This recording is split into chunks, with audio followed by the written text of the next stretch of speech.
They not like us. They not like us. They not like us. Hey, they not like us. They not like us.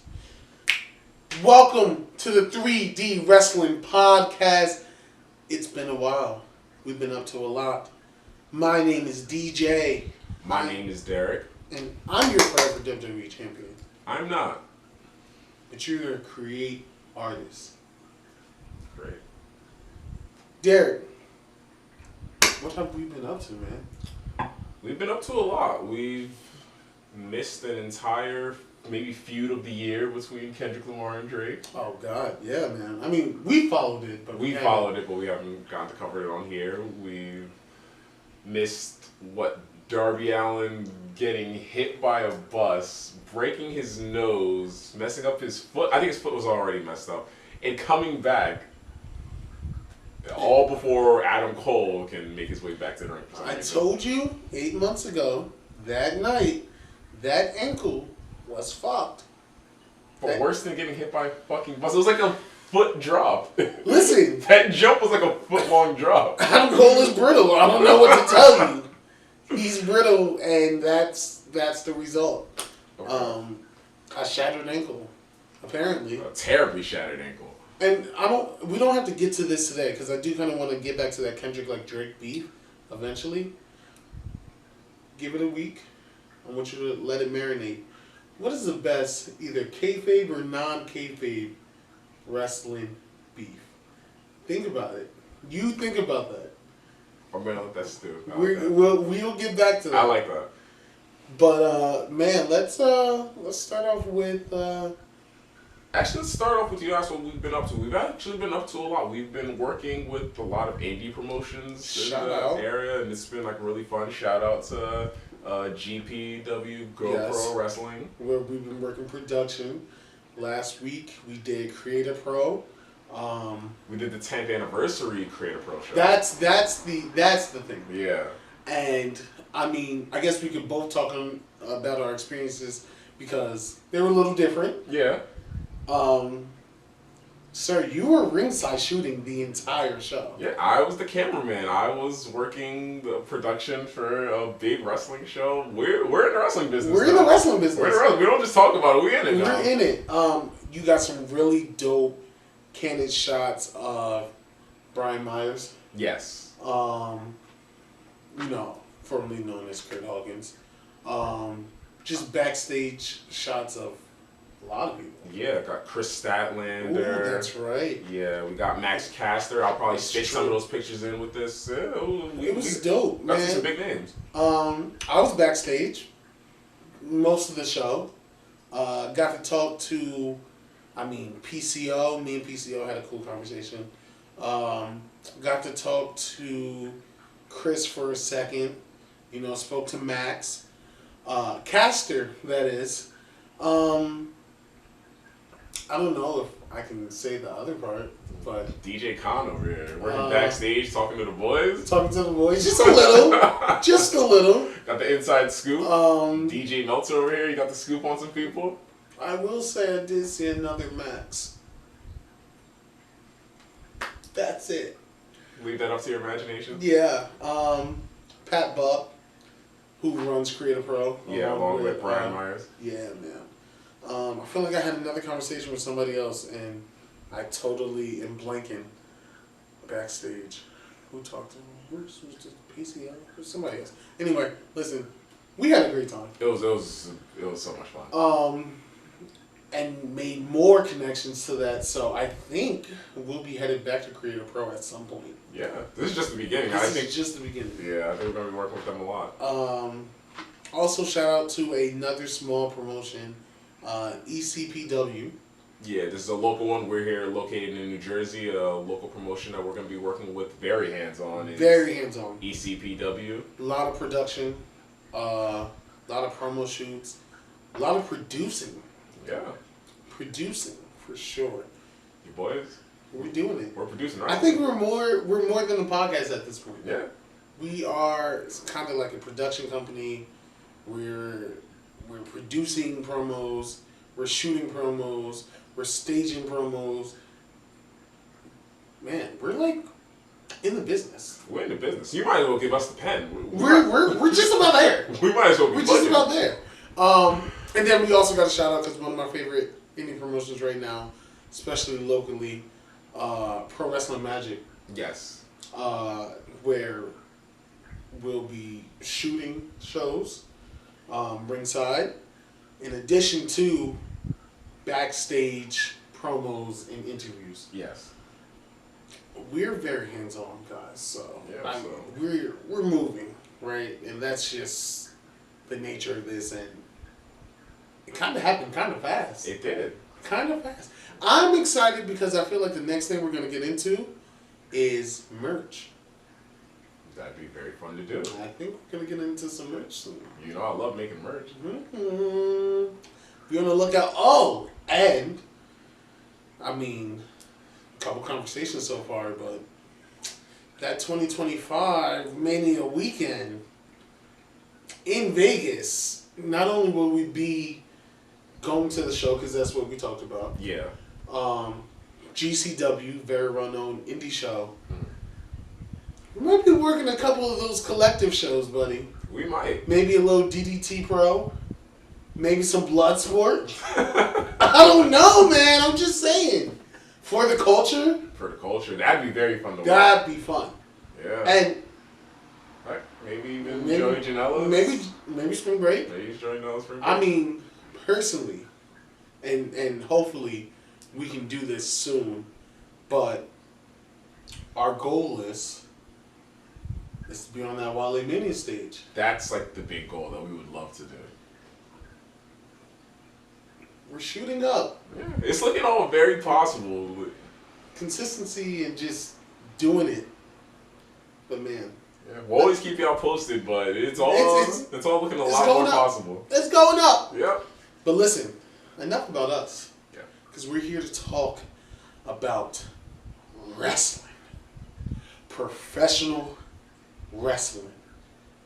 And let's start with the company that they say the best wrestle at, AEW. I have a lot to say about AEW, and I mean, I just don't know where to start. So I'm going to ask you, where are you at on this AEW train? Are we hot? Are we cold? Because Double or Nothing, by the time that we are recording this right now, is next Sunday, May 26th. You got Mercedes Moné and Willow. The in-ring debut of Mercedes Moné, which I can talk a lot about. I'm not going to say too much right now. You got Christian and Swerve. You got Anarchy in the Arena. Let's start there. Anarchy in the Arena. Eddie Kingston, this past weekend, broke his leg. Yeah. Okay. And now he's out of the match. Since he's out of the match, they have then replaced him with a quickly returning Darby Allin. The indestructible Darby Allin. Ah, the indestructible Darby Allin. We just talked about it. Adam Cole out 8 months and counting off of 1, maybe 2 foot drop. Darby Allin can't be killed. Can't be killed. Can't be killed. God does not want him to climb that mountain, but he's fighting back. He's fighting back. He's not playing any games. He's not playing any games. Man, how I always love Anarchy in the Arena matches, so I'm looking forward to it. You got the Elite or the New Elite, the Young Bucks, Okada, and Jungle Jack Perry. Yeah, Jack Perry versus FTR. FTR, Brian Danielson. Danielson and Darby Allin. That's right, Darby Allin. Yeah. The Team AEW, Yes. which 3/4 of those guys are from a different company, but hey, Team AEW, Yeah. right? Team AEW Not nonetheless. not homemade AEW stars. They're on the Elite side actually. Outside of Okada. Mm. What's going on with this, man? What's going on with AEW? Your first question was, how am I feeling about AEW? Am I hot or cold? Right now, I'd have to say extremely cold. I think everybody is. I'm colder than last night's pizza. Like Oh, it God. is. I cannot get into AEW right now, and I feel horrible about it because they are trying. Their big storyline right now that's meant to be carrying the company is obviously the Elite versus AEW, and I can't even necessarily say they're doing anything wrong in that regard, but they're just not doing enough. And we talk about the team that they've constructed for Team AEW right now, and I even have an issue with that off rip. The last time we saw, I guess, the de facto captain of Team AEW, Bryan Danielson, he was convulsing, dying in the ring at the hands of Will Ospreay. Mm-hmm. And now he's back to lead Team AEW, and they're not saying a word about it. It's endemic, there's a word for you, endemic of a much larger problem happening in AEW, which is their problem with storytelling. And I know I sound like a broken record. Everybody and their mother talks about the problem with storytelling, but when you can't tell even intricate aspects of proper stories like that, it causes bigger problems. Why am I invested in anything you're doing if you don't care? I don't know. I hear you. I agree. Mm-hmm. I do agree with that. I'm also cold, and it's different aspects of AEW I'm very cold on. The whole Bryan Danielson thing, like, yes, I get it, and I see why he would be, like, de facto captain, because he's essentially, anything happens to Tony Khan, he's the next guy up. Yeah. I get it.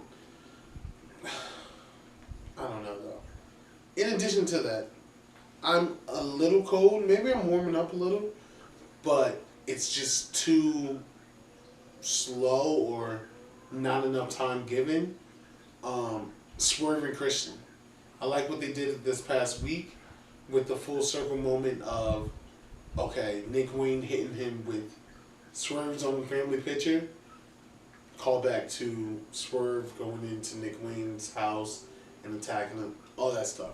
Cool. I'm gonna be honest.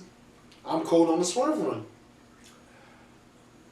I am as well, but something that's been going on with that story, which I am enjoying. I've loved what they've been doing with Christian Cage. I think he's one of the best heels in professional wrestling, He's like great. as a whole right now. One issue, and I hate to constantly have issues with what AEW is doing, but one issue I do have with the storyline is the turn of the Mogul Embassy. Didn't make sense. I feel like it's like a hat on a hat. I feel like this storyline specifically didn't need that right now. Nope. And obviously, you can tell like Prince Nana hasn't been around for a while after the attack from the patriarchy. So there's that level of intrigue about where his loyalty lies. But even that aside, the Mogul Embassy aren't joining Christian Cage right now. So what's the point? If you need people for Swerve to face leading into it, there are members of the patriarchy for him to face. He can face Nick Wayne. He can face, not Luchasaurus. Killswitch. Killswitch. He can face Killswitch leading into this. He doesn't need to be facing Brian Cage. It feels like they just kind of wasted a turn like this. Because now he's just going to blow through Brian Cage like he did this past Wednesday. And now, after this feud with Christian Cage, now what? Where do we go?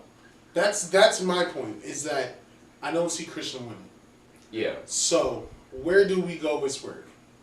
Because to me, I thought the money match would be him versus Will Ospreay in London. I still see that as the matchup. But the reason I don't see that happening, because Will Ospreay, I feel like it's going to beat Roderick Strong. Which is something else I don't fully understand yet. Maybe they have a greater plan with what they're doing with Will Ospreay, but I would just keep... Everybody knows where it's going. I would just give it to him in London. Here's my thing. I've been thinking about this for the last few days. Mm-hmm. At the end of Double or Nothing, Yeah. I think we're going to see the last big three signing all holding titles. Okada already has one that no one cares about, by the way. Yeah. Can we be honest? In their defense, I do think that championship is just being kept warm until Kenny Omega comes back and they can have an actual feud for that title. So it's going to be. It is boring. It's a nothing title right now, and it's going to continue to be. But I think there is a reason for that, and that's something I could give them a slight pass for. Kenny Omega's not going to save that title. Hot take. No, you're right. Hot take. Honestly, I agree with that. I agree with that. That title's fucked. It doesn't mean anything. You're right. You know why it was cool when Eddie Kingston had it? He was a Triple Crown champion. Guess what? He lost every fucking title too. So, doesn't mean anything. He ain't lying. So there's that. I think Mercedes beats Willow. Shouldn't happen. Think it's gonna happen. And then you have Will Ospreay beating Roderick Strong. Here's the issue with this, is that those big three signings have not done a single thing for the company. To be honest, they've got the lowest ratings since signing all three. 672, I believe, is the latest. 672,000. Yes. Ratings for Yes. this past Dynamite. That is horrible. For Dynamite. For Dynamite with all three of your big three signings on the show. Not all wrestling, but they're all on the show. Leading into what some would argue is one of the biggest shows of the year for AEW, Double or Nothing. And just, you have nothing to show for it. That is terrible. Another hot take. Yeah. Mercedes Moné has done nothing for AEW. She's not done anything for AEW. I think her presentation I think so far has been horrible.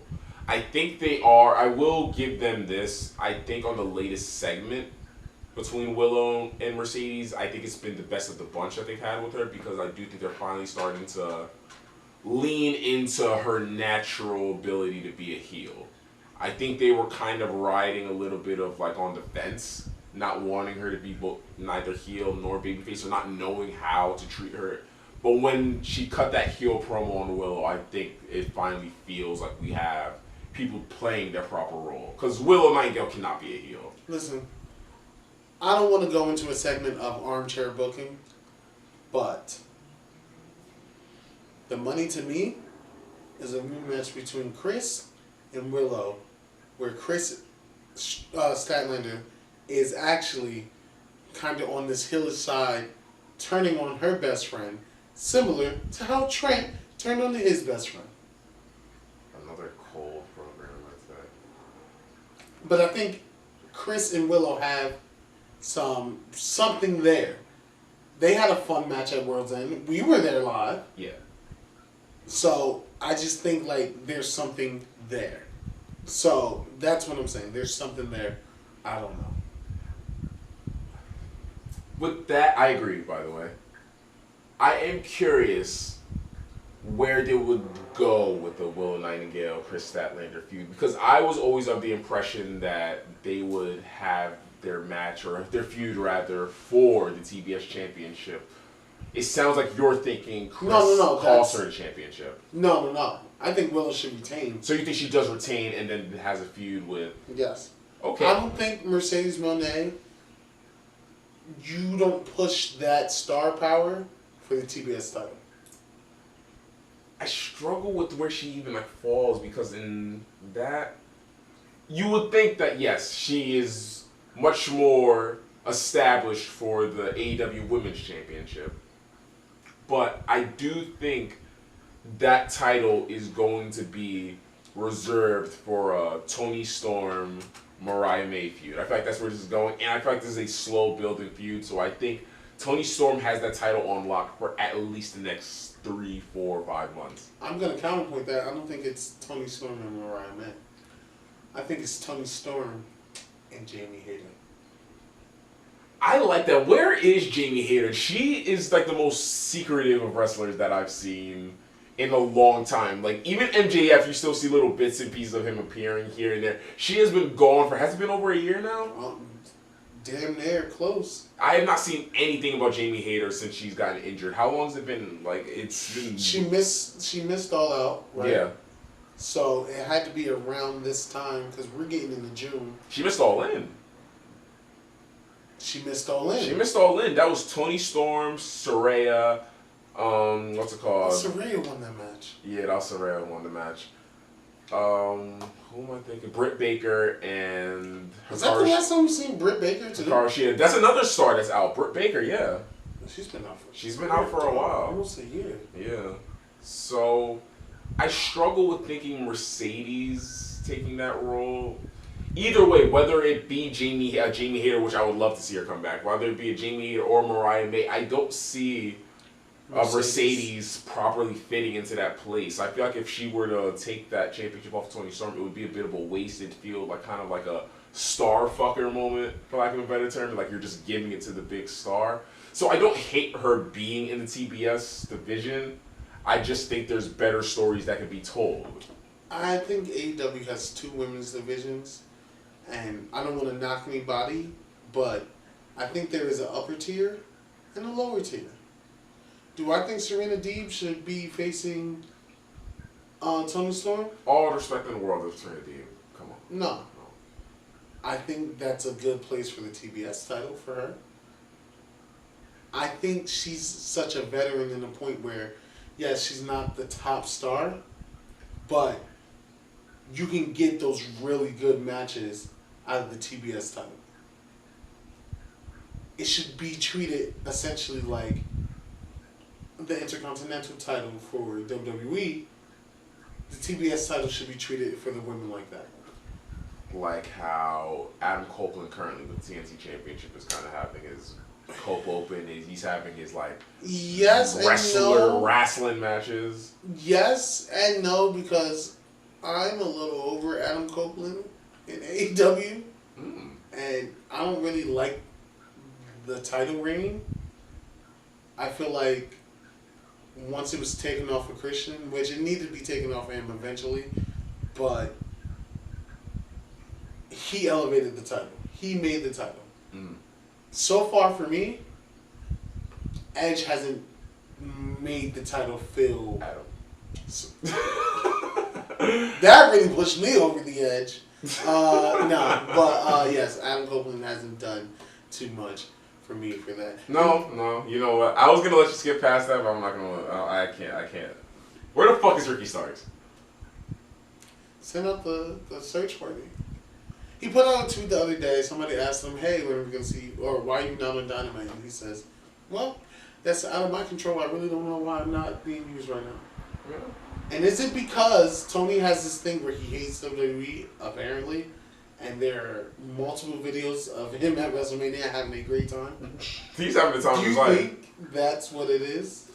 I think so. And I think he's probably quite vocal about not being an AEW, lifer, rah-rah AEW. He's been very vocal in recent interviews even about how he doesn't hate CM Punk. So yes. He probably speaks out about stuff that he doesn't care for seeing happening, and that probably sours other people on him backstage. Like Dax Harwood? Possibly. Who is like Mr. AEW apparently? Yeah. He's going to wave that flag. Yeah, I'm sure they could be very petty backstage like that. And we're not going to name names, but we've been hearing some things even from some AEW talent that may not love the way things are run backstage. But we can move on. We can move on from that. We don't gotta harp on that. Not at all. I'm sorry I mentioned that. No, listen. I'm not going to say who it was. We don't got to say anything. I'm not going to say anything. I'm not even going to say a catchphrase or anything. Nope. I'm going to let you guys think on that. Yeah. Who could he be talking about?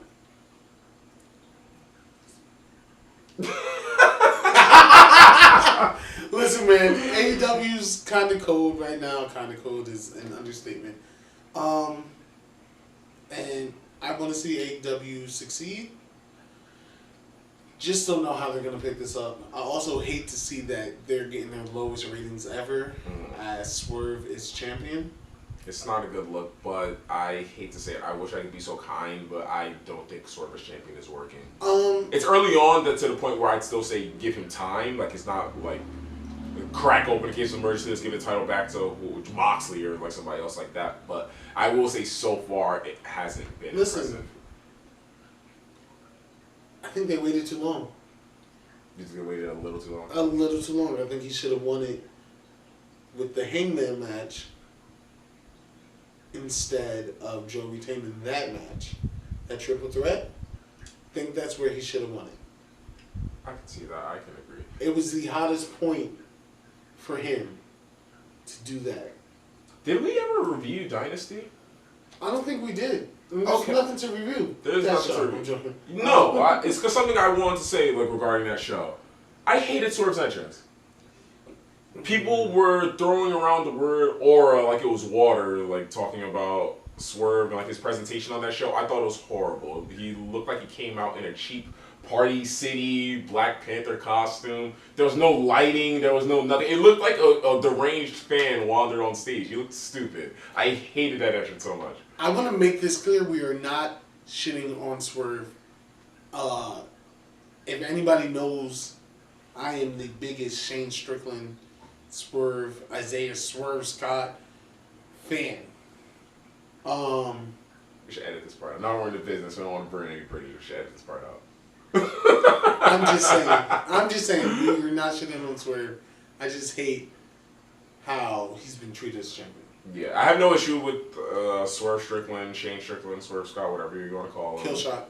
Yes, I have no issue with him personally whatsoever. I just do have an issue with the way presentation is gone about in AEW sometimes, and I felt like the presentation for that entrance could have been something star-making, something iconic and legendary. No, not just that entrance. His overall champion presentation. Yeah, because we can even talk about the Dynamite right after, where he's opening the show, he's curtain jerking, no promo, no big celebration, just wrestling a regular match. Willow got a celebration. Mm-hmm. Somebody else got a celebration. Everyone gets celebration. That's like customary in wrestling. You win the world championship, there's a big celebration. No. He should have had the biggest celebration. Should have the biggest. Because he's the first black AEW world champion. But nothing. Nothing. We had to wait till Saturday for him to have like his celebration. He didn't even have a celebration. He had a really good match with Claudio. Yeah. So it's like, I don't know. I think he can be booked, or not even booked, presented better. Yeah. We keep saying it. The key word here is presentation. Presentation. Yeah. But you know who's killing presentation right now? The WWE. Yes.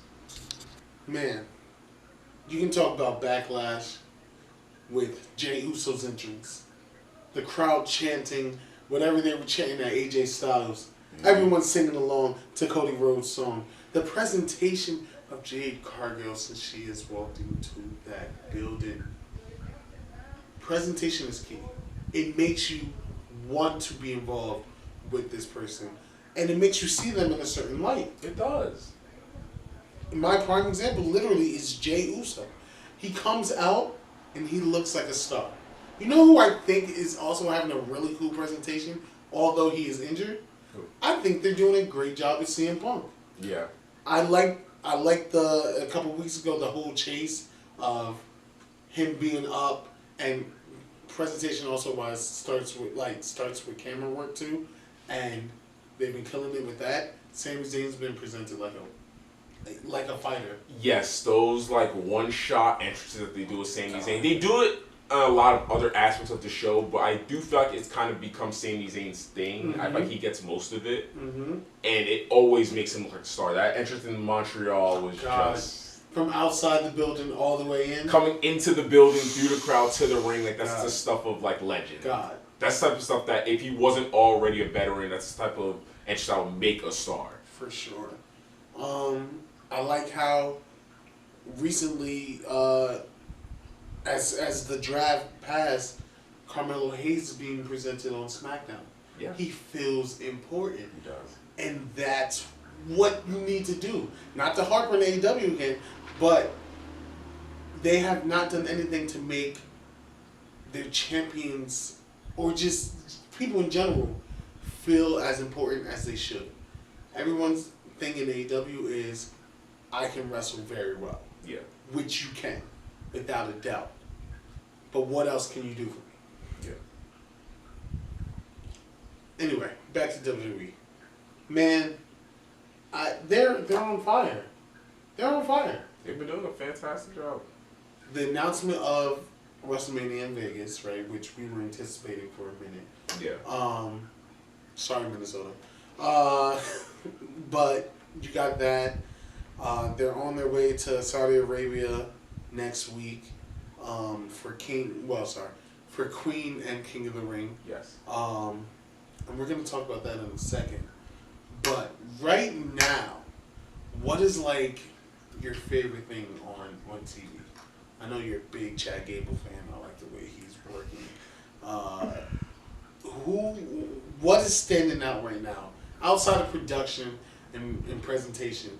Who's a wrestler right now? You're like, they're on it. Two. You said the first one, Chad Gable.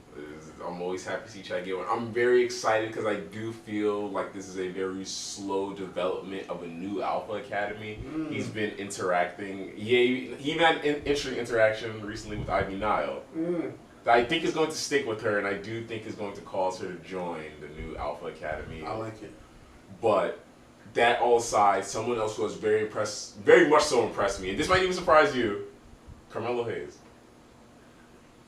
HIM. Because he knows for a long time, Carmelo Hayes has been somebody who has not really impressed me. He hasn't been like the highest on my list of favorite wrestlers. But the presentation, there's that word again, of Carmelo Hayes lately has just been nothing short of phenomenal. He is somebody who has been presented like a future star. He shows up, he rubs shoulders with Cody Rhodes, Randy Orton, LA Knight. And even if he's not winning these matches, he goes up against them and he gives them a good fight, and it feels important. So he's somebody I definitely enjoy. I agree. Yeah. I agree. What about you? Oh man, there's so many people to choose from. I'm gonna shout out the women real quick because I think since she's been back, she's done nothing but kill it. Nia Jax. Nia Jax has done nothing but kill it, and even like the little funny stuff she's doing right now. Anytime the ref starts counting, and she's either dancing or like counting with them, like that's funny. Tiffany Stratton also presented as important. His star. Star. On the opposite side for the men, who else? I mean, Carmel's really the guy right now. He's He's been standing doing good. out. I can go down to NXT and I can talk about Obafemi. Oh, you want to go talk about? Oh, I didn't know we were talking about NXT. I'm talking about just. I didn't know we were talking about man. NXT. NXT, I've just been loving all that NXT's been doing. I think we agree when we say it's like the blackest show on television. It's the blackest show on television, in addition to the best wrestling show on television. Yes, I am a fan of almost everybody on the roster. I can just Top to go on. bottom. Obafemi, he's going to be my favorite wrestler one day. I know that for a fact. Noam Dar. Noam Dar. I love all of the metaphor. What they have going with Trick Williams, I actually really enjoy that. I'm really enjoying that storyline. Shout out Lash Legend. Yeah, shout out Lash Legend. She's doing a fantastic job on top of the card right now. Jakara Jackson. Lola Vice. Lola Vice is killing fantastic. it right now with her emotes the entire. Yo, gets me. Please cut in a video of her just shaking her because that is great. I'm even becoming a fan of Natalia's protege. What's her name? Carmen Petrovic. Talk about presentation. She has fantastic presentation. Talk about presentation. That's what I mean. A good entrance can turn somebody from just another person on the roster to, oh, who's this? I'm a fan. I'm interested. Shout out to the Gallus boys. They're back. They're back, and I've always been a fan. Like Joe Coffey, I've always been a fan of him. Gosh, shout out to Gallus. Oh, I know who on the main roster. Who? Ilya. Big That fan guy. of Joe. Shout out, hold up. Shout out to Wesley coming back in that amount of time. Yes. I'm a Rascals fan. I've been a Rascals fan, for years. So I was excited when him and Nash Carter, he's Nash Carter here, but Zachary Wentz, Yeah. came in as MSK. And, I've been following them for years. Yeah. So, shout out to Wesley. Hopefully you see this, and this is just me shouting you out because I think you're great. And I'm going to tag you in this so you do see this, and we can become friends.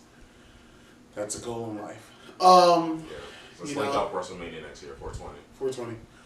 420. Yeah. Shit.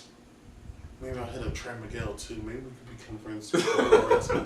Maybe we can shoot a 420 clubhouse like the treehouse they used to do. That would be dope. That would Yo, now let's do. See? Sorry. Hit us up. Hit us up, please. Yeah. We're gonna tag you guys, Yeah, please. absolutely. Let's do this. Yeah. Let's do this. Let's Yeah. do this, please. All right. But yeah, shout out Wesley. Man, I can go on and on about NXT. NXT's great. Main roster though, Ilya, who was just in the King of the Ring tournament and just had a really fun match with one of my favorite people to watch. I'm not gonna lie. The Yeeter of Worlds, as he called himself recently, as he kind of somehow inherited the Fireflies, which I think is pretty cool, which future booking can be cool if Uncle Howdy does something about that. They may come back around. I like it, but that's crazy. Listen, the King of the Ring tournament so far, I'm always a fan of this because you get to showcase new talent and obviously veteran talent, but sometimes you get some matchups that like you either highly anticipated or you won't see. So Jay and Ilya had a cool match. Who do you have winning on the men's side? On the men's side, have Gunther winning. Maybe that's a part of me that just hopes he wins, but I do think he's just a natural winner for something like this. Okay. I also have Gunther winning. Yeah. However, who's going to be in that final match? Is it going to... We both have Gunther coming from the Raw side. Yeah. Who's going to be on the other side? I feel like it's been telegraphed on both sides. I feel like in recent matches for Gunther, he has been winning his matches with either the half crab or just the full Boston crab. And I feel like on the SmackDown side, we've been seeing a significant leg injury for Randy Orton. Yes. Along with his history of back injuries. So I think that is going to come to play, and that is going to serve as a loss in the finals. Gunther versus Randy Orton at the Queen of King of the Ring. I can't see Randy tapping, so I think we're going to get a pass-out situation. That would be dope. I think I prefer that, actually. Yeah. Yeah. Keeps them strong. What about the women's side? The women's side is where it gets a lot more interesting, because I feel like there's a lot of people that can win the women's side. Maybe less so now that we finished watching SmackDown and we see that Tiffany Stratton is out of the tournament along with Jade Cargill being out of the tournament. Those are two very strong contenders. I'm going to say, I don't know if this is a hot take at all, Nia Jax. I think this is a natural progression for her character right now. I think she'd be great as Queen of the Ring, and I do think Bayley needs a challenger coming out of Saudi Arabia, going into either Clash or even just going into the summer. She needs a strong contender for her title. And I think Nia Jax is greatly improved. I think she's perfect. I think she's perfect for a spot like that. I want to agree. Okay. I want to agree, like, significantly. And I think I am going to agree with you. I'm going to say, though, I can see EO winning. Okay. I can see EO winning. Now, I want to stay on this women's side real quick. Because there's some contract situations going on. Becky Lynch apparently only has about 2 weeks left on her contract. Yes. Where she does have a championship match against Liv Morgan.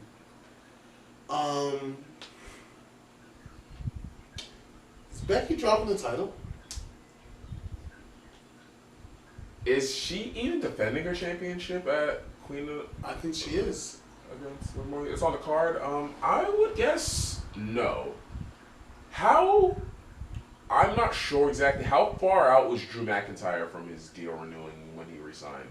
Was it significantly close, or was he like a couple months out? He had months. He still had time? Okay. I see Becky Lynch resigning. Do you think she's going to take... I know she was supposed to... She was granted time off. Yeah.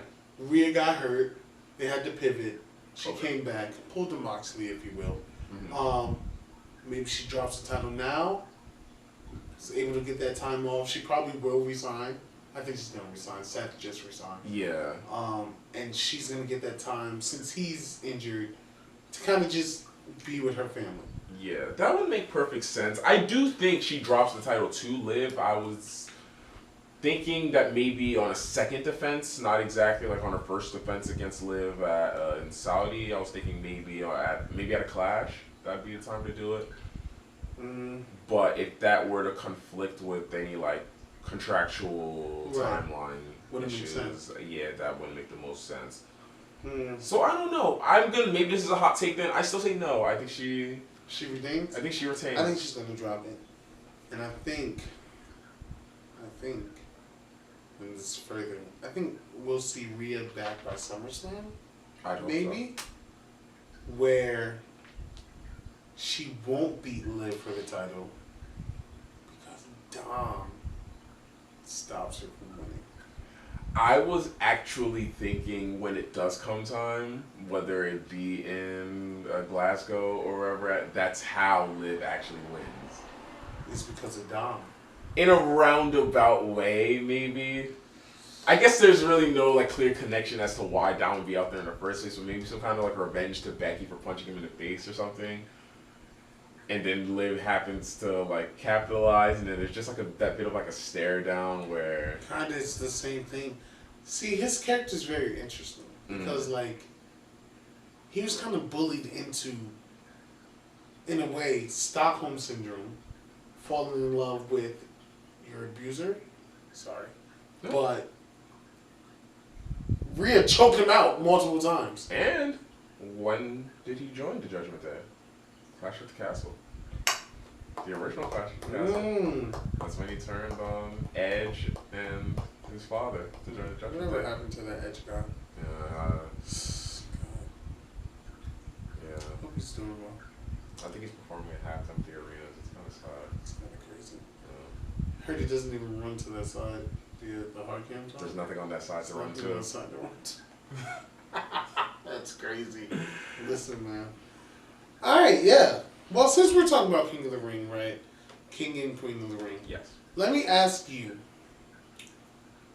who is your favorite King of the Ring winner? This is a story tournament. Man, it's just like who's your favorite winner of the King of the Ring? That's a good question. There's so many King of the Rings over the years. My favorite, I think it might be Kurt Angle. He's one of the few people that I think really could pull off how dumb you look, like in like the robe and the crown, and just like being like so like annoying. And he used that, and did he parlay that King of the Ring victory to winning his first WWE Championship? I'm not sure if it was at that time, if it was later on, but that was around the time Kurt Angle had like the best like rookie year in like wrestling history. He won everything. Right. Eurocontinental Championship, King of the Ring winner, WWE title. Like that was like one of like the best years like a rookie has ever had. So I think it has to be Kurt Angle for me. I'm gonna say two things. One, I hate how you win the King of the Ring and then your gimmick becomes this thing. It works for some, and there's terrible for others. My favorite is someone he'll work very well for. Who are we talking about? King Booker! Yo, I shit you not, that may have been the best run the King has ever had. Yes, Didn't he win the World Heavyweight Champion as King Booker? Yes. Listen. And then his Royal Court. Yes, that was one of the best King gimmicks ever in wrestling. The whole accent change? I love the accent change. Come on, bro. And then my honorable mention, because I have a couple, like, I mean, there's an iconic King of the Ring moment that, like, kind of kickstarts the Attitude Era, if you ask some, and that's Stone Cold winning, Jake the Snake. An honorable the Austin 316. Yeah. promo. Which is obviously like an iconic Right. promo. I'd say an honorable mention for me that I love is Owen Hart. I feel like the King of Hearts is just God, what a name! what a name! What a name! And I just remember when he'd come to the ring too with that character, they'd have like this like projection onto the ring that was like a playing card, and it was a king that had Owen Hart like a mirror image of him that just looked phenomenal that I love. I thought it was like a perfect gimmick for the time when he was trying to prove that he was just as good as Big Brother Brett and who won it twice before. Yeah. Prior to him. Yeah, so I just thought one of the better gimmicks in a time when wrestling wasn't really great, that whole 94, 95 period. Was that prior to WrestleMania 10? Prior to the match? Following, that was that same year. That was the same year it was following. Following WrestleMania 10, that's when he won it. Because Yeah. he was never able to win the championship. That's right. Yeah. And Brett won. Yeah, that Brett lost the Mania match and then won at Mania. Yeah. Double duty. Yeah.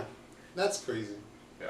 Also, shout out to like my favorite like wrestler or classic wrestler or 80s wrestler or golden era wrestler. But Macho Man. Oh, yeah. Oh yeah. I get the crown here. And I put it on the Elizabeth. Yeah. Let's go. Always loved Macho Man. Or the Macho King, right? Macho King. The Macho King. Macho King. Yeah. For sure. Man, I don't know. I'm excited. I think we're gonna be back next week. We gotta do predictions. Yes.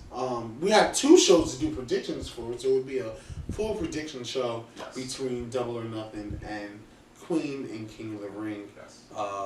Both next weekend, the 25th, Mm-hmm. 1 p.m. Eastern Time. That would be Queen and King of the Ring, and then All or Nothing. Right? Sorry, Double or Nothing. Double or Nothing. Double or Nothing. Double or Nothing, yeah. Ooh. Double or Nothing, May 26th. So we will have predictions for that full show. And listen, that's been a podcast about professional wrestling. Indeed has. And that's how you can do it. And I'm going to end on this. I am DJ. I'm Derek. And we must bid you adieu. So, goodbye. Good night. Bang. Too sweet. Right there. Right here. And deuces. Ooses.